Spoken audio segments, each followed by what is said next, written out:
하겠습니다. 여러분, 사무엘이 태어날 당시에 이스라엘의 시대적 배경은 사사시대다라고 말씀드릴 수 있습니다. 왜냐하면 사울이 아직 왕이 되지 않았던, 그래서 왕정시대가 아직 도래하지 않았기 때문에 그래요. 여전히 사사가 이스라엘을 다스렸던 그러한 때였기 때문에 사사시대다라고 할 수 있습니다. 그래서 사무엘이 태어날 당시에 사사이자 제사장이었던 엘리가 이스라엘을 다스렸습니다.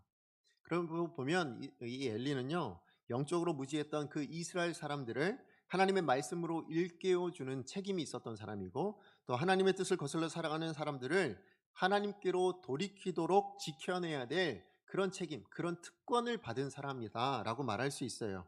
결국은 영적인 리더, 이스라엘의 영적인 리더가 바로 엘리였다라고 말할 수 있습니다. 하지만 그런 엘리조차도 시대적인 흐름을 거스르지 못했던 것 같습니다. 오히려 사사시대의 특징이라 할 수 있는 자기 소견에 옳은 대로라는 그렇게 살았던 그 시대의 흐름에 편승해서 하나님께 드릴 그 재물을 가지고 자기 가정을 살찌게 했던 사람, 그리고 하나님 앞에 범죄하는 이 아들을 막아내지 못했던 사람, 그게 바로 엘리였습니다. 그래서 엘리가 다스렸던 이 이스라엘의 모습을 뭐라고 표현하고 있는가? 오늘 본문 1절 2절에서 이렇게 이야기합니다. 우리 같이 한번 읽어보겠습니다. 시작. 아이 사무엘이 엘리 앞에서 여호와를 섬길 때에는 여호와의 말씀이 희귀하여 이상이 흔히 보이지 않았더라. 엘리의 눈이 점점 어두워 가서 잘 보지 못하는 그때에 그가 자기 처소에 누웠고. 누웠고. 아멘. 여러분, 이렇게 보면 사사시대는 영적인 암흑기, 자기 소견에 옳은 대로라는 이 표현을 보면 영적인 암흑기라는 것을 알 수 있는데요. 근데 오늘 본문을 보면 이 영적인 암흑기의 특징이 뭔가를 분명하게 하나 보여주는 게 있습니다. 그게 뭐냐면 하나님의 사람에게 더 이상 하나님의 말씀이 들리지 않는다라는 거예요. 다시 얘기해서 사사가 있었어요. 제사장이 있었습니다. 그럼에도 불구하고 하나님께서 말씀을 전하지 않으셨다라는 거예요. 그로 말미암아 하나님의 사람들, 하나님의 백성들이 말씀을 듣지 못했습니다. 이러한 영적인 이 암흑기를 그래서 아모스 선지자는 이렇게 이야기했습니다. 아모스서 8장 11절 말씀인데요. 우리 같이 한번 읽어보겠습니다. 시작. 주 여호와의 말씀이니라. 보라, 날이 이를지라 내가 기근을 땅에 보내리니 양식이 없어 주림이 아니며 물이 없어 가람이 아니요 여호와의 여호와의 말씀을 말씀을 듣지 듣지 못할 못한 기갈이라. 기갈이니라. 아멘. 예, 맞아요. 정말 영적인 암흑기의 특징이 뭘까요? 말씀의 기갈의 시기예요. 그러다 보니까 이 이스라엘의 이 이스라엘, 그러니까 엘리 시대의 이 이스라엘의 모습이야말로 결국 여호와의 말씀을 듣지 못하는 기갈의 시대다라고 말할 수 있는 것입니다. 왜요? 심지어 사사였던, 그리고 하나님 제사장이었던 엘리조차도 여호와의 말씀을 듣지 못했으니까요. 그래서 엘리 역시 어떻게 돼요? 여호와의 말씀을 듣지 못하니까 그 여호와의 말씀이 사라지고 나니까 2절 표현처럼요, 그의 육체의 눈이 어두워졌을 뿐만 아니라 심지어 이것은 성경의 표현대로 얘기하자면 어떤 의미냐면 영적인 눈마저도 어두워졌다라는 그런 표현이에요. 그러니까 엘리가 자기 아들들을 막아내지 못하는 거죠. 그러니까 하나님께 드릴 제물로 자기 가정을 살찌웠던 그런 사람이었다라고 말할 수 있는 거예요. 그러나 이런 영적인 암흑기에도요, 그러면 이 땅에 있는 모든, 그 당시에 모든 사람이 다 영적인 눈이 어두워졌었는가? 그렇지 않다라는 것입니다. 같은 시대를 살아도, 같은 상황 가운데 있어도, 같은 장소에 머물러도 엘리와 달리 하나님이 준비하셨던 사무엘이라는 이 사람은, 이 아이는 여호와를 섬겼다라고 얘기해요. 그래서 1절 말씀해 보면 뭐라고 얘기합니까? 아이 사무엘이 엘리 앞에서 엘리와 같이 있었으나 뭐라고요? 여호와를 섬길 때라고 이야기합니다. 맞아요. 엘리는 육체의 눈은 어두워져는 그때가 바로 이 사무엘이 함께 있을 그때였지만, 그러나 이 영적인 암흑기와도 같은 이 사사시대에 이스라엘 백성들과 모든, 사실 심지어 이 사사였던 제사장이었던 엘리조차도 영적으로 타락해져 가고 그렇게 해서 몰락해 가고 있을 때예요. 하나님께서는 사무엘과 같은 그런 사람을 준비해 놓으신 거예요. 하나님의 사람을 구별해 놓으신 것입니다.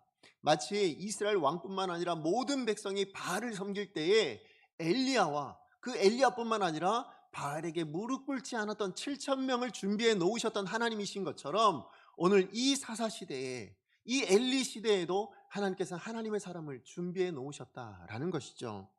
저는 성도된 우리 모두, 우리 강석의 모든 성도님들이요, 지금 하나님으로부터 점점점 멀어져 가는 이 엘리야와 같은 인생이 되지 않기를 원합니다. 오늘 우리 시대가 너무나도 악해요. 우리 시대가 신앙으로 살아가기에 너무 힘들어 보입니다. 말씀이 희귀해지진 않지만 그러나 정말 말씀이 너무 많아서 여러분 홍수가 나면 먹을 물이 없다고 하잖아요. 그죠? 예, 그러다 보니까 우리가 정말로 말씀이 어떻게 보면 기갈린 것 같은 그런 시대에 우리 살고 있어요. 코로나 때문에 우리 너무나도 희미해져가는, 우리 신앙이 너무나도 희미해져가는 그런 때를 살아가고 있습니다. 이때 엘리와 같은 사람이 되지 않기를 원합니다. 오히려 사무엘과 같은 그렇게 하나님 앞에 준비된 그런 사람들이 되시기를 간절히 축복합니다. 자, 그렇다면 하나님께서 사무엘을 부르셨는데요. 엘리가 아니라 사무엘을 부르셨는데 그렇다면 하나님의 부르심의 기준은 뭘까요? 하나님은 어떤 사람을 선택하시는 걸까요? 오늘 저와 여러분이 그 하나님의 부르심을 받기를 원하고 하나님의 선택하시는 사람들이 되기를 원하실 줄로 믿습니다. 그렇다면 어떻게 하면 어떤 사람을 하나님께서 찾으시는 걸까요? 오늘 그 사람의 특징 두 가지를 좀 살펴보기 원합니다. 자, 첫 번째예요. 자, 하나님이 찾으시는 사람, 하나님이 선택하시는 사람의 특징 첫 번째는 뭐냐면 경험보다도 경건한 사람을 찾으신다는 거예요. 경험보다도 경건한 사람을 쓰신다는 거예요. 다시 말해 하나님께서 예비하신 사람은요, 이 세상 가운데 살아간다 할지라도 오직 하나님 앞에서만 신실한 사람이에요. 그 사람을 쓰시고 계십니다.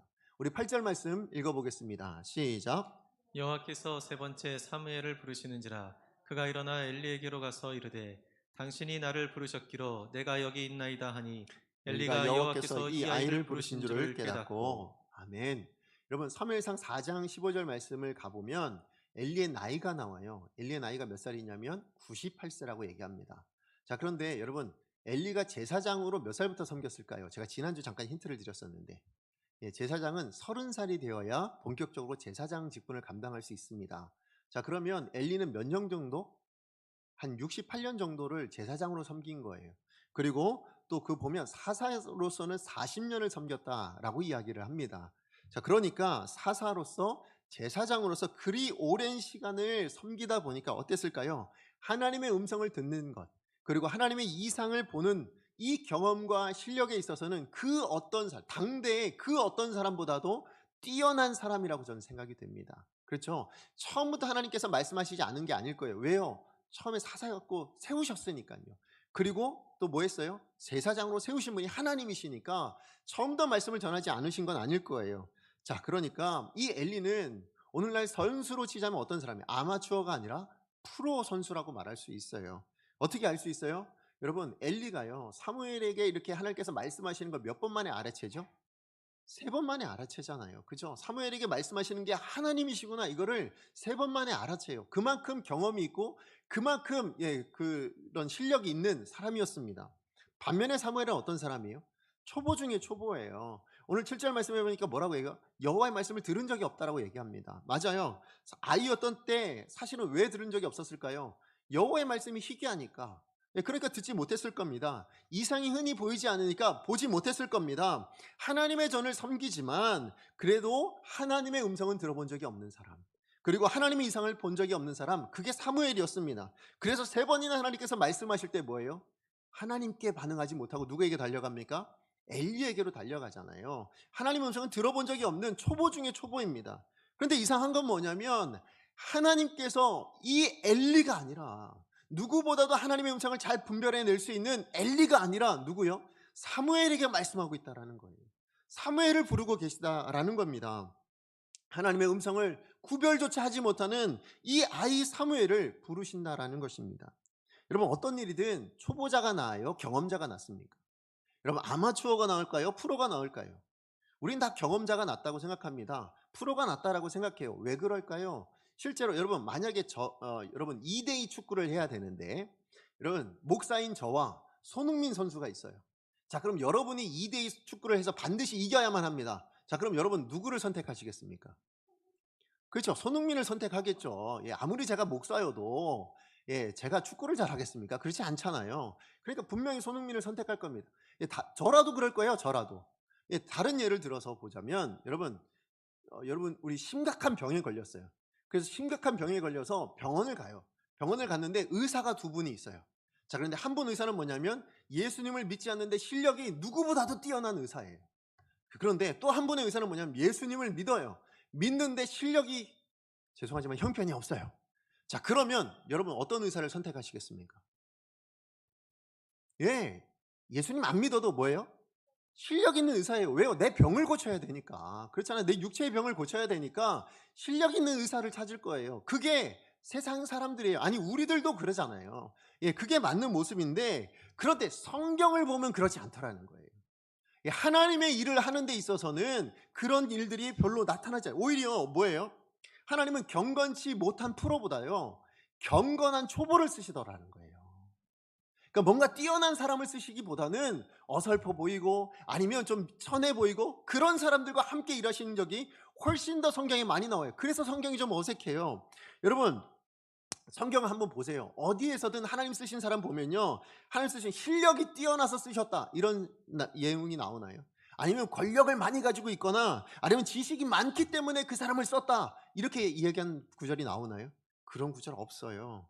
오히려 평범하거나 아니면 심지어 천하게 여김을 받거나 아니면 어떤 범죄, 심각한 범죄를 저질렀다 할지라도 오히려 돌이켜 하나님 앞에 신실했던 사람, 예, 하나님 앞에서 늘 신실하게 반응했던 그 사람을 하나님께서 쓰시더라는 거예요. 엘리는 뭐예요? 사사였어요. 여러분, 제사장이었습니다. 여러분, 사사요 제사장이라면요, 하나님의 말씀 앞에 어떻게 반응해야 되는지를 누구보다도 잘 아는 사람이죠. 그리고 누구에게든 그것을 가르치는 사람이었어요. 사무엘을 가르쳤던 것처럼. 그럼에도 이 엘리는요, 하나님의 전 앞에서 이 악행을 저지르는 이 아들을 금하지를 않습니다. 게다가 우리 지난주 봤던 2장 말씀에 보면 어떤 일이 나오냐면 27절부터요, 2장 마지막까지의 내용을 보시면 하나님의 사람이 와요. 그리고는 하나님의 사람이 하나님의 말씀을 전하는데 그게 엘리 가정의 심판의 말씀이었습니다. 어떤 내용이었냐면 너의 죄악으로 말미암아서 너희의 이제 자손들 중에, 후손들 중에 모든 후손들이 젊어서 다 죽을 거야. 이제 장수해서 죽는 인생은 없을 거야. 이렇게 얘기합니다. 그리고 그 표징이 뭐라고 얘기하냐면 너의 두 아들 홈니와 비나스가 한 날 죽음을 당할 것이야. 그리고 그것이 표징이 되어 너의 모든 후손들은 젊어 죽임을 당할 거야. 이 심판을 내렸거든요. 자, 그렇게 심판을 내렸으면 뭐 해야 되는 거예요? 심판을 주십시오 이렇게 해야 되나요? 그러지 않아요. 하나님께서 기대하시는 건 뭘까요? 회개하는 거잖아요. 돌이키는 거잖아요. 그런데 그렇게 하지 않아요.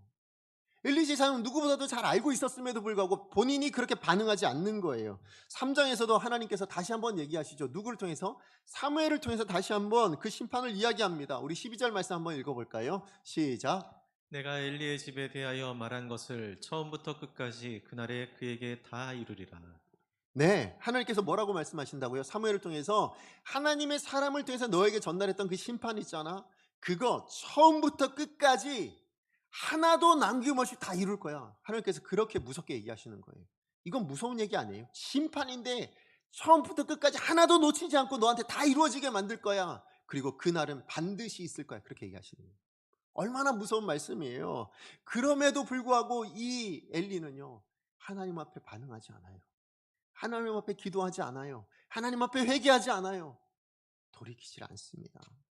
반면에 사무엘은 어땠을까요? 사무엘은요, 하나님의 음성을 들어본 적이 없죠. 하나님의 이상을 본 적이 없어요. 그럼에도 불구하고 하나님을 섬기는 데 있어서는 최선을 다했어요. 우리 3절 말씀 같이 한번 읽어볼까요? 3절입니다. 시작. 하나님의 등불은 아직 꺼지지 아니하였으며 사무엘은 하나님의 궤에 있는 여호와의 전 안에 누웠더니. 예, 오늘 여기에서 사무엘이 누워있던 그 하나님의 궤, 이건 뭐예요? 법궤를 이야기하는 거죠. 근데 이스라엘 백성들에게 있어서 법궤는 어떤 상징입니까? 하나님의 임재의 상징이에요. 그래서 그 법궤는 어떤 곳이냐면 모세가 하나님과 대면하여 말씀하셨던, 말씀을 나눴던, 교제를 나눴던, 그래서 하나님이 말씀하시는 곳의 상징이 바로 법궤였습니다. 자, 그런데 사무엘은 아마 이 엘리 제사장을 통하여서 이 법궤가 그런 의미가 담긴 것이라는 것을 분명히 배웠을 거예요. 왜요? 제사장으로서 이제 배워야 하니까 이 법궤를 얼마나 귀하게 여겨야 되는지. 왜 귀하게 여겨야 되느냐? 하나님이 말씀하시는 곳이니까, 하나님이 임재하시는 곳이니까 그렇게 가르쳤을 것입니다. 그렇기 때문에 사무엘은 기대가 있었어요. 무슨 기대요? 하나님 말씀하시는 곳이라고? 그러면 지금은 하나님 말씀이 들리지 않지만, 희귀하지만, 이상이 보이지 않지만 그래도 하나님은 임재해 주실 거야. 라는 기대와 소망이 있었다라는 거예요. 그래서 여호와 궤에 있는 여호와의 전안에 누웠다라고 얘기하고 있는 거예요. 그러면 어떻게 사무엘을 이렇게 기대할 수 있었을까요? 어떻게 이 하나님의 말씀이 들리지 않는 그 시대에도 하나님의 임재를 사모할 수 있었을까요? 저는 그 이유가 바로 자기 자신에게 있었다라고 저는 생각합니다. 무슨 얘기냐면 자기 자신이 하나님의 응답의 증거였잖아요. 아마 이것을 한나가요. 엄마 한나가 사무엘에게 날마다 귀에 못이 박히도록 얘기했을걸요. 예, 귀가 닳도록 말했을 거예요. 뭘 얘기했을까요? 너는 어떤 사람이다? 내가 기도함으로 하나님의 응답으로 낳은 자녀야. 너는 내가 기도해서 하나님께서 응답해 주셔서 낳은 자녀잖아. 이거를 끊임없이 얘기했을 거예요. 너는 정체성이 뭐냐? 하나님의 응답이야. 이걸 얘기했을 거예요. 그러다 보니까 그 하나님의 응답하신 그 어머니의 기도를 응답해 주신 그 하나님에 대한 신뢰가 있는 거예요. 누굴 보면 알아요? 나를 보면 아니까. 그러다 보니까 이 하나님의 임재, 비록 말씀은 들리지 않는 시대라 할지라도, 비록 이삭은 잘 보이지 않는 시대라 할지라도 하나님은 포기하지 않으셨어. 아직 우리를 포기하지 않으셨어. 왜? 엄마의 기도를 들어주신 하나님이 계시니까. 그렇다면 그 하나님은 지금도 말씀해 주실 수 있지 않을까? 지금도 하나님은 역사해 주실 수 있지 않을까? 지금도 하나님은 응답해 주실 수 있지 않을까? 이 기대가 있었던 거예요. 그러니까 뭐 하는 거예요? 하나님의 궤를 떠나지 않고 1절 말씀처럼 신실하게 여호와를 섬겼다라고 얘기하고 있어요. 엘리 앞에서 누굴 섬겼다고요? 여호와를 섬겼다라고 말씀하고 있는 겁니다. 그래요. 하나님께 선택받은 사람은요, 언제나 누구 앞에서요?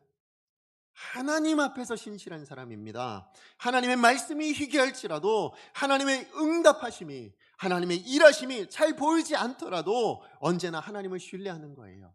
언제나 하나님 앞에 기도하는 그 신실한 사람을 하나님께서는 찾으셔요. 하나님께서 기뻐하시는 거예요. 오늘 우리 시대는 어떻습니까? 여러분의 삶은 좀 어떠세요? 하나님 말씀이 잘 들리세요? 하나님이 역사하시는 것 같으세요? 너무 많이 힘들잖아요. 아니, 하나님 역사하시는데 어떻게 이런 코로나가 지금까지 계속됩니까? 아니, 어떻게 우리가 예배를 이렇게 드리기 힘듭니까? 어떻게 이런 고난 가운데 우리가 있어야 됩니까? 이런 마음들이 드실 수 있잖아요. 그렇죠. 하나님 정말 살아계시다면, 아니, 하나님 지금 역사하신다면 우리가 어떻게 이렇게 살아야 되는가 싶은 마음이 들 수도 있어요. 그러나 하나님은 어떤 사람을 기대하신다? 그 하나님 역사하실 거야. 하나님 분명히 말씀하실 거야. 하나님 다시 회복시켜 주실 거야. 이 믿음을 가진 사람, 그 하나님을 신뢰하는 사람을 하나님 기뻐하신다고 얘기합니다. 우리 히브리서 11장 6절 말씀이요. 같이 한번 읽어보겠습니다. 시작. 믿음이 없이는 하나님을 기쁘시게 하지 못하나니 하나님께 나아가는 자는 반드시 그가 계신 것과 그가 또한 자기를 찾는 자들에게 상 상 주시는 주시는 이심을 이심을 믿어야 믿어야 할지니라. 아멘. 맞아요. 하나님께 나아가는 자를 하나님 기뻐하시는 게 아니에요. 물론 기뻐하시겠지만 나왔다고 다 기뻐하는 게 아니에요. 만약에 우리가 나왔는데도 불구하고 하나님이 계신 것을 믿지 않는다면, 하나님 역사하시는 것을 믿지 못한다면, 소망하지 못하고 기대하지 못한다면 하나님 기뻐하실까요? 우리 몸은 여기 있는데 하나님 기대가 되지 않아요. 말씀이 기대가 되지 않아요. 오늘 내게 은혜 주실 거란 기대가 없어요. 하나님 기뻐하실까요? 그러지 않다라는 거예요. 오늘 그래서 그 후반에 뭐라고요? 그가 자기를 찾는 자들에게 상 주시는 이심. 예, 좋은 거 주실 것이라는 것. 하나님 찾기만 하면, 예배하면 하나님 좋은 거 주실 거야. 기도하면 하나님 응답해 주실 거야. 이 믿음이 없으면 하나님께서 뭐가 없으시다고요? 기쁘지 않대요. 예배해도 기쁨이 없고요. 기도해도 기쁨이 없대요. 기대가 없고 소망이 없으면, 믿음이 없으면 그렇다라는 거예요. 그러므로 이 악한 세대에도 하나님 기뻐하시는 바가 있어요. 하나님 기뻐하시는 사람이 있어요. 어떤 사람을 기뻐하실까요? 믿음의 사람이요. 하나님을 신뢰해드리는 사람이요. 하나님을 신실하게 믿고 하나님을 의지하고 기도하는 사람이요. 그 사람 하나님 기뻐하신다라는 거예요. 그러므로 여러분, 우리 하나님 앞에, 아니, 하나님이 신실하시잖아요. 그죠? 하나님은 신실하신 하나님이에요. 아까도 말씀드렸지만 겨울이 끝나고 봄이 오도록 하나님 그렇게 만들어 가시는 분이세요. 결탄코 겨울이 왔는데 껑충 뛰어서 여름 가게 하시고 껑충 뛰어서 다시 겨울만 계속 있게 하시는 하나님 아니세요. 신실하시게 언제나 봄, 여름, 가을, 겨울로 가도록 만드시는 하나님이시잖아요. 그렇다면 우리도 뭐 해야 되는 거예요? 하나님 앞에 신실하시길 바랍니다. 하나님을 신뢰하시기 바랍니다. 신실하신 그 하나님을 신뢰함으로 하나님께 쓰임받을 수 있는 복된 인생 되기를 간절히 축복합니다. 자, 그런가 하면 두 번째예요. 하나님이 쓰시는 사람은 어떤 사람을 쓰시는가? 하나님 어떤 사람을 선택하시는가? 하나님께서는요, 말씀을 듣되 머리로만 듣는 것이 아니라 전 인격으로 듣는 사람을 하나님이 쓰신대요. 자, 무슨 얘기냐? 다시 말하면 하나님이 쓰시는 사람은요, 하나님의 말씀을 듣기는 듣되 언제까지? 순종하기까지 듣는 사람을 쓰신다라는 것입니다. 우리 9절 말씀 한번 읽어보겠습니다. 시작. 엘리가 사무엘에게 이르되 가서 누웠다가 그가 너를 부르시거든 내가 말하기를 여호와여 말씀하옵소서 주의 종이 듣겠나이다 하라 하라. 이에 사무엘이 가서 자기 처소에 누웠더니라. 아멘. 자, 하나님 말씀이 희귀하던 그 시대예요. 드디어 하나님이 찾아오셨습니다. 그죠? 하나님은 말씀이 희귀해도 하나님 떠나신 게 아니에요. 이스라엘 떠나신 게 아니에요. 하나님은 찾아오셨어요. 하나님은 부르셨습니다. 자, 그런데 정작 부르심을 받은 사무엘이 하나님의 부르심을 깨닫지를 못해요. 그리고 누굴 찾아가요? 엘리를 찾아갑니다. 근데 엘리는 그것을 보고 뭐라고 얘기하냐면 내가 부른 게 아니야. 너 그냥 가서 자. 이렇게 얘기해요. 그랬더니 사무엘이 어떻게 합니까? 아, 그런가? 하고는 자기 처소로 그냥 가요. 근데 이걸 몇 번 반복해요? 3번이나 반복을 합니다. 저는 이 말씀을 묵상하면서 3번이나 반복하는 이 말씀을 보면서 사실 이 아이 사무엘이 얼마나 하나님 음성을 분별하는데 초보인가, 그것도 깨닫지만 그것보다 더 크게 제가 은혜 받은 게 있어요. 그게 뭐냐면 이 초보 사무엘을 책망하거나 나무라지 않으시고 어떻게 하신 하나님? 끝까지 찾아오신 하나님. 말씀하실 때까지, 들을 때까지 끝까지 찾아오시는 하나님이에요.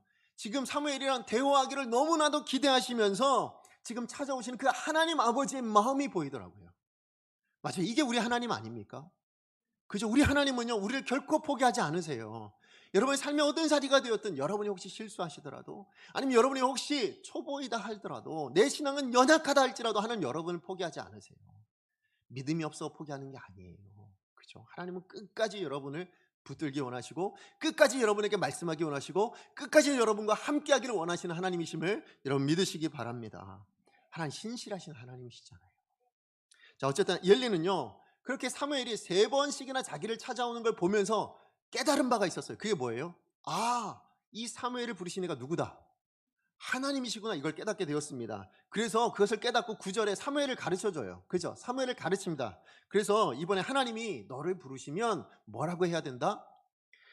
여호와여 말씀하옵소서 주의 종이 듣겠나이다. 이렇게 해야 돼 라고 얘기합니다. 무슨 얘기예요? 주의 종이 뭐예요? 노예예요. 노예. 종은 뭐예요? 듣고 주인이 이야기하는 걸 듣고 나서 내가 이걸 할까 말까 고민하는 사람이 아니에요. 판단하는 사람이 아니에요. 뭐 해야 되는 거예요? 들으면 즉각 해야 되는 사람이에요. 그런 태도로 말씀을 들어야 돼. 그걸 가르쳐 줬어요. 그렇게 가르쳐 주고 있는 겁니다. 자, 그렇게 가르침을 받고 나서 어떻게 해요? 하나님이 4번째 이제 사무엘을 찾아옵니다. 찾아왔을 때 사무엘이 어떻게 할까요? 가르침을 받은 대로 그대로 실천을 해요. 자, 그랬더니 어떻게 일어났습니까? 하나님의 말씀을 직접 듣는 역사가 일어나게 되었다라는 것입니다. 자, 그런데 사무엘이 들었던 이 하나님의 말씀은 뭐였습니까? 어떤 말씀이었어요?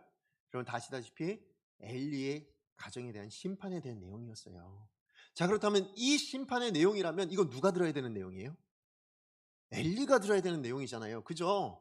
엘리의 가정에 대한 심판 내용인데 그러면 엘리에게 말씀하시면 됐을 텐데 하나님은 엘리에게 말씀하시지 않고 누구에게 얘기한 거예요? 사무엘에게 지금 이야기를 하고 있는 거예요. 아니, 엘리가 하나님의 음성을 분별하지 못해서 그렇다고요? 아니잖아요. 누구보다도 잘 알아요. 그래서 사무엘까지 가르쳐 준 사람이에요. 누구보다도 하나님의 음성을 잘 들을 수 있는 사람임에도 불구하고 하나님은 엘리에게 말씀하시지 않고 사무엘에게 말씀했다라는 것입니다. 그러고 보면 참 이거보다 더 큰 불행은 없는 것 같아요. 무슨 얘기냐면 하나님의 음성을 들을 줄 아는데 하나님 말씀하지 않는 거예요. 얼마나 큰 불행입니까? 아니, 그거보다 더 큰 뭐예요? 사무엘을 가르쳐준 그 지식 있잖아요. 사무엘에게 전수해준 그 지식이나 경험이 자기 자신의 신앙 가운데는 아무런 도움이 되지 않아요. 아무런 영향을 미치지 않아요. 이것만큼 얼마나 불행한 게 있습니까? 여러분, 여기 우리 교사들이 있으시잖아요. 우리 선생님들 계시잖아요.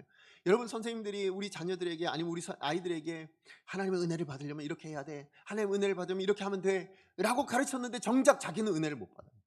아이들은 은혜를 받고 있는데 자기는 못 받아요. 그러면 그것만큼 불행한 게 어디 있냐는 거예요. 그렇다면 왜 하나님은 엘리에게 직접 말씀하지 않았을까요? 왜 하나님은 아이 사무엘에게 지금 말씀도 잘 분별하지 못하는 저 아이 사무엘에게 말씀하고 엘리에게는 말씀하지 않았을까요? 그것은 다른 게 아니라 엘리는 뭐가 없어요? 말씀을 듣기는 들어도요, 그 말씀을 듣고 돌이키거나 변화되지 못하니까. 그죠? 말씀을 들었어요. 이미 하나님의 사람에게 들었어요. 이미 알고 있어요. 그럼에도 불구하고 자기 자신을 돌아보지 못하고 돌이키지 못하는 거예요. 조금 전에도 말씀드렸지 뭐예요? 정말 그 하나님의 메시지 앞에 회개할 줄 모르는 그런 사람이었거든요. 어떤 반응도 기록되어져 있지 않습니다. 그러나 전 이것보다, 회개하지 않는 것보다 더 큰 문제가 있다고 저는 생각해요. 엘리에게. 전 그게 뭐냐면, 이 엘리는 백성들을 가르치는 사람이었잖아요. 그죠? 백성들을 가르치는 사람이었어요. 제사장이고 사사이니까 말씀대로 살아야 돼. 하나님의 말씀은 이거야. 하나님 말씀을, 죄를 얼마나 싫어하시는데 이걸 다 가르치는 사람이었어요. 그러나 정작 자기 자신은 하나님의 말씀대로 순종하지 않았다라는 것입니다. 엘리가 뭐였다고요? 사사였습니다. 여러분, 사사는 다른 말로 판관이라고 이야기하기도 합니다. 판관이 뭐예요? 재판관이에요. 그래서 하나님 말씀으로 백성들을 다스리는 거예요. 판단해 주는 거예요. 심판해 주는 역할을 하는 겁니다. 그런데 정작 사사 자신에 대한 문제는요, 엘리 자신에 대한 문제는 뭐예요? 심판, 자기 말씀대로, 이 말씀대로 심판하지 못해요. 더군다나 엘리는 또한 어떤 사람이었다고요? 제사장이었다고 말씀드렸어요. 자, 제사장이 뭐 하는 사람이에요? 백성의 죄를 대신해서 하나님께 제사 드리는 사람이요, 속죄 제물을 드리는 사람이에요. 특히 속죄 제물은요, 여러분 어떻게 드리는지 아십니까? 이제 죄 지은 사람이 그 양이나 소나 속죄 제물을 가지고 와요. 그러면 그 사람을 위해서 기도를 해요. 그 사람의 죄를 대신 이 제물이 받을 수 있도록 그렇게 기도를 한 다음에 이 제사장이 죽여요. 그리고 그 피를 받아요. 그리고 그 피를 뿌려요. 그리고 나머지 뼈와 살을 분리한 다음에 그 살들은 어떻게 해요? 다 각을 떠요. 그리고 나서 번제로 올려드립니다. 불에 태워 올립니다. 이거 무슨 얘기하는 걸까요? 여러분, 성막이 어떤 모습일 것 같으세요? 성막 깨끗하고 이렇게 좋은 향만 나고 그럴 것 같으세요? 그러지 않아요. 피냄새가 진동하는 곳이에요. 왜? 그 피뿌림을 통해서 피냄새가 진동하고, 뭐 그 고기 냄새가, 우리 정주영 하면 나는 냄새들 있잖아요. 그런 냄새가 진동하는 곳이 성막이에요. 왜 그럴까요? 죄 때문에 그래요. 죄가 얼마나 무서운지를 보여주기 위해서 하나님께서 그렇게 제사의 모습을 만드신 거예요.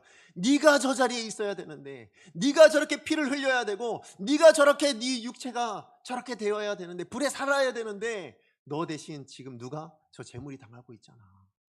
이걸 보여주기 위해서, 그래서 그 죄의 무서운가를 이스라엘 백성들을 깨닫게 하기 위해서 제사를 그렇게 드리는 거예요. 그러니까 제사장 엘리는요, 그 누구보다도 제사를 가까이서 드리는 사람이에요. 직접 자기가 하는 사람이잖아요. 그러니까 죄가 얼마나 무서운 건지, 하나님이 죄를 얼마나 싫어하시는지 누구보다도 잘 아는 사람, 그래서 이스라엘 백성들을 깨우치고 가르치는 사람이었음에도 불구하고 정작 자기 자녀의 죄에 대해서는 어떻게 해요? 막아내지 못했어요. 여호와의 제사를 멸시하고 하나님께 드려진 제물로 자기를 살찌게 하는, 결국은 엘리는요, 하나님의 말씀을 뭐로만 알고 있어요? 머리로만 아는 거예요. 가르칠 만큼 머릿속에는 가득해요. 그러나 말씀을 두려워할 줄도 모르고 순종할 줄도 모르는 그런 사람이었다고요. 그런데 사무엘은 어땠습니까? 엘리에게 배운 대로 살아냅니다. 하나님의 말씀 앞에 여호와여 말씀하옵소서, 주의 종이 듣겠나이다 라고 하면서요, 그냥 귀로만 들은 게 아니라고요, 머리로만 아는 것이 아니라 순종하기까지 살아낸 사람, 그게 사무엘이었습니다. 어떻게 하느냐? 여러분, 사무엘이 훗날에 이 내용을 가지고 왕을 가르칩니다. 왕에게 이렇게 이야기를 합니다. 우리 사무엘상 15장 22절 말씀이에요. 우리 같이 한번 읽어보도록 하겠습니다. 시작. 사무엘이 이르되 여호와께서 번제와 다른 제사를 그의 목소리를 청종하는 것을 좋아하심 같이 좋아하시겠나이까. 순종이 제사보다 낫고 듣는 것이 순양의 기름보다 나으니. 아멘. 하나님이 좋아하시는 게 뭐라고요? 아니, 제사 좋아하세요. 제사 싫어한다는 얘기 없어요. 제사를 좋아하긴 하지만, 그러나 그 어떤 제사보다 더 좋아하는 것이 있으시다는 거예요. 더 기뻐하는 것이 있으시다는 거예요. 그게 뭐라고요? 하나님의 말씀을 듣되 귀로만 듣는 것이 아니라 머리만 담아놓는 것이 아니라 뭐예요? 삶으로 살아내는 것, 순종해내는 것까지를 그렇게 살아내는, 순종하는 것이 더 좋다. 그 어떤 제사보다도 좋다. 나는 그게 훨씬 더 좋은데? 이렇게 말씀하고 계신다라는 거예요. 그러니까 이 사무엘이요, 엘리를 통해서 배운 게 뭘 것 같으세요? 엘리를 통해서 뭘 배웠을까요? 하나님의 음성을 듣는 법이요? 예, 배웠죠. 그죠? 엘리가 가르쳐 줬잖아요. 배웠어요. 그러나 더 중요하게 배운 게 있어요. 엘리를 통해서. 엘리의 삶을 통해서 배운 게 있어요. 그게 뭘까요? 하나님의 음성을 분별할 줄 알아도 순종할 줄 모른다면, 하나님의 음성을 너무나도 잘 알고 하나님 말씀을 너무나도 잘 알고 그래도 순종할 줄 모른다면, 삶으로 살아내지 못한다면 그 인생의 마지막은 결코 행복하지 않구나. 그 인생의 끝은 비참할 수도 있구나. 이걸 배우지 않았을까요? 그러니까 뭐가 중요하다고 얘기하는 거예요? 말씀을 아는 거, 듣는 게 중요한 게 아니라 순종하는 게 중요합니다 라고 말할 수 있었던 거죠. 말씀의 결론을 맺습니다. 말씀이 희귀했던 시대예요. 누구도 말씀 앞에 반응하지 못하고 자기 소견에 옳은 대로 살던 그 시대에 예외가 있었습니다. 누구예요? 사무엘이었어요. 저는 여러분이 사무엘과 같이 이 시대의 예외가 될 수 있는 사람이 되셨으면 좋겠어요. 이 세상에서 예외와 같이 하나님께 부르심을 받는 그러한 사람이 되실 수 있기를 소망합니다. 이 시대의 사무엘이 되는 저와 여러분 되시길 원합니다. 그러나 반면으로 엘리는 뭐예요? 엘리는 육신적으로 너무나도 하나님과 교제하기 너무 좋은 장소에 있어요. 너무나도 가까운 자리에 있어요. 그럼에도 불구하고 그의 영혼은 하나님으로부터 너무 멀리 떨어져 있어요. 우리는 엘리와 같은 사람이 되지 않기를 원합니다. 오늘 이 자리에, 하나님의 자리에 나와 있음에도 불구하고 우리 영혼은 하나님과 너무 멀어요. 하나님과 교제하지를 못해요. 얼마나 불쌍한 사람이에요. 얼마나 불행한 인생입니까? 우린 그런 인생 되지 않기를 원합니다. 이 자리가 아니라 가정에서 예배 드리시는 분들도 마찬가지예요. 그 자리에서 예배를 드리는데 하나님과 너무 멀다면 얼마나 불쌍한, 얼마나 불행한 인생이 되겠습니까?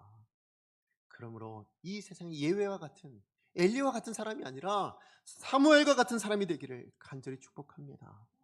그러려면 어떤 사람이 되어야 될까요? 오늘 말씀해 보니까 하나님을 신뢰하는 사람이요, 하나님을 믿는 사람이요, 그리고 하나님 말씀에 순종하는 사람이요, 끝까지 순종해서 살아내는 사람이에요. 그래서 하나님 앞에 신실한 사람. 그래서 언젠가 제가 한번 말씀드린 적이 있어요. 신실인이라고. 혹시 기억나십니까? 신실인. 여러분, 하나님의 신실인이 되시기를 간절히 축복합니다. 하나님이 기뻐하시는 신실인이 되시기를 축복합니다. 신이 뭘까요? 신은요, 믿음이에요. 어떤 믿음이요? 하나님이 기쁘시게 하는 믿음. 하나님이 계십니다. 하나님 찾으면 하나님 나에게 반드시 좋은 거 주십니다. 아무리 하나님의 음성이 들리지 않는다 할지라도, 아무리 이 땅이 악하다 할지라도, 그래도 하나님은 계십니다. 지금 내 삶이 고난 가운데 있어도 그래도 하나님은 계십니다. 그래도 내가 하나님 앞에 엎드리면 응답하실 겁니다. 이 믿음을, 그게 신이에요. 실은 뭘까요? 실력이에요. 어떤 실력이요? 이 세상 가운데서 말씀대로 살아내는 실력이요. 그게 힘들고, 그게 어렵고, 그래서 피 흘리기까지 순종해낼 수 있는 거, 피투성이가 되더라도 말씀대로 살아낼 수 있는 거, 그게 실력이에요. 그게 성도의 실력인 줄로 믿습니다. 이는 뭘까요? 이는 인격이죠. 그죠? 제가 앞서 말씀드렸던 이 두 가지가 내 됨됨이가 되는 거예요. 믿음이 나의 모습이고 실력이 나의 모습인 거예요. 다시 얘기해서 하나님을 신실하게 믿는 거, 의지하는 게 내 인생의 모습으로 드러나는 거예요. 하나님 앞에 신실하게 순종해내는 것이 내 인생으로 드러나는 거예요. 내 인격으로, 내 말로, 내 행동으로 드러나는 거예요. 그걸 인격이라 이야기하잖아요. 그 사람의 됨됨이라고 얘기하지 않습니까? 그러니까 신실이는 뭡니까? 하나님 앞에 믿음으로 순종하는 것이 내 삶으로 드러내는 사람. 그게 신실인이에요. 저는 우리 강속교회 모든 성도님들이 하나님의 신실인으로 올 한 해를 살아가시기 바랍니다. 아니, 하나님의 신실인으로 이 남은 평생을 살아가시기를 바랍니다. 그리고 하나님 말씀이 들릴 때 뭐 하시면 돼요? 여호와여 말씀하옵소서. 주의 종이, 나는 하나님의 종입니다. 저는 하나님의 노예입니다. 하나님 말씀만 하십시오. 제가 듣겠습니다. 제가 순종하겠습니다. 그렇게 하나님 앞에 듣는 사람, 그러면 하나님께서 어떤 은혜를 주실까요? 우리 3장 19절에서 20절까지의 말씀입니다. 우리 사무엘이 누렸던 은혜인데요. 우리 같이 한번 읽어볼까요? 시작. 사무엘이 자라매 여호와께서 그와 함께 계셔서 그의 말이 하나도 땅에 떨어지지 않게 하시니 단에서부터 부엘세바까지 온 이스라엘이 사무엘은 여호와의 선지자로 세우심을 입은 줄을 알았더라. 아멘. 사무엘이 누린 은혜가 뭐예요?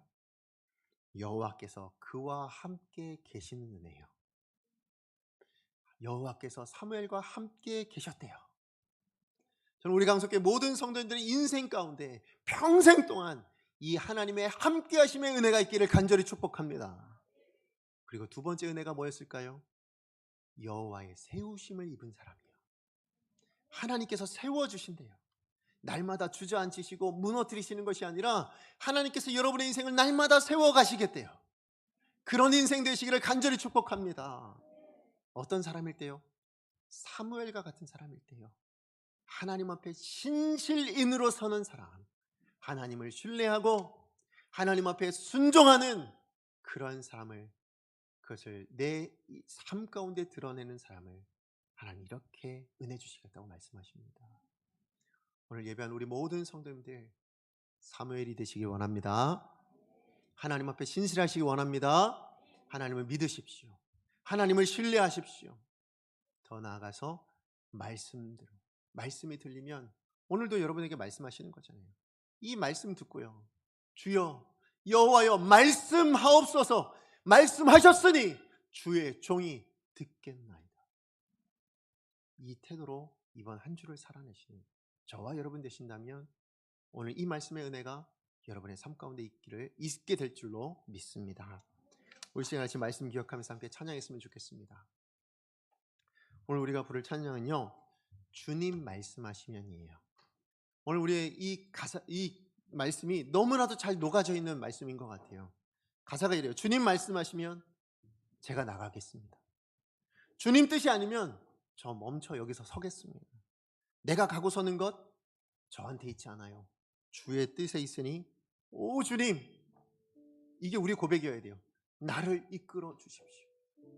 내 인생을 좀 이끌어 주십시오. 내 인생을 내 뜻대로가 아니라 하나님 뜻대로 좀 가게 해 주십시오. 그렇게 고백하시면 하나님께서 뭐라고 얘기하실까요? 우리가 거기 있기를 원하시면 그렇게 순종하고 사는 사람에겐 이런 은혜가 있대요. 어떤 은혜입니까? 연약한 내 영혼을 통해서도 일하신대요. 어떤 일을 하시느냐? 하나님의 나라와 그 뜻이 성취되어지는 것으로. 예, 여러분이 하나님 나라와 하나님의 뜻을 이루는데 동역자가 되도록 하나님께서 그렇게 일하시겠다고 약속하십니다. 오늘 이 찬양의 고백이 우리의 고백, 우리의 결단, 우리의 기대와 소망이 되기를 소망하면서 함께 이 찬양 부르시기 원합니다. 주님 말씀하시면 함께 찬양합니다.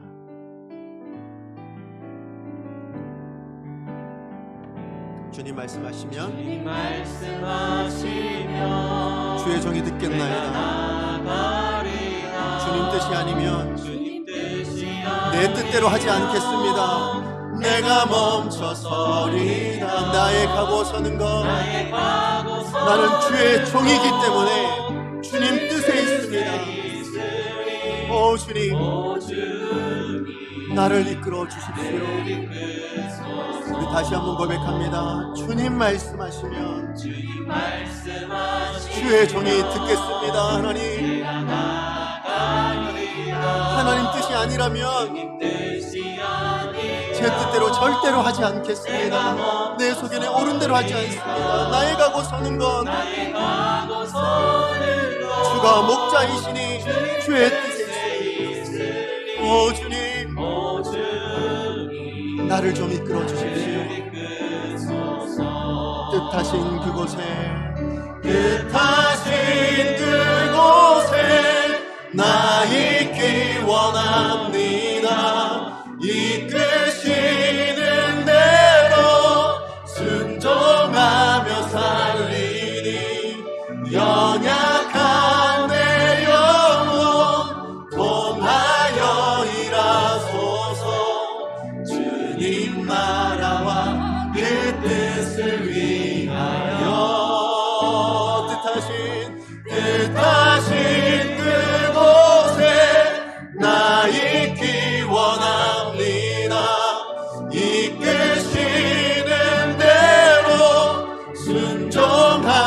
살리니. 연약한 내 영혼이라도 주님 나를 버리지 마시고 나를 포기하지 마시고 나를 통하여 일하여 주시옵소서.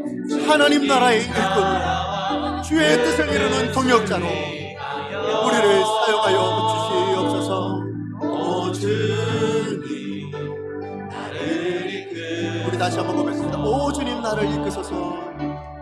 오 주님. 우리 다시 한번 믿음으로 결단하며 우리 하나님 앞에 간구하는 마음으로 오 주님 나를 이끄소서.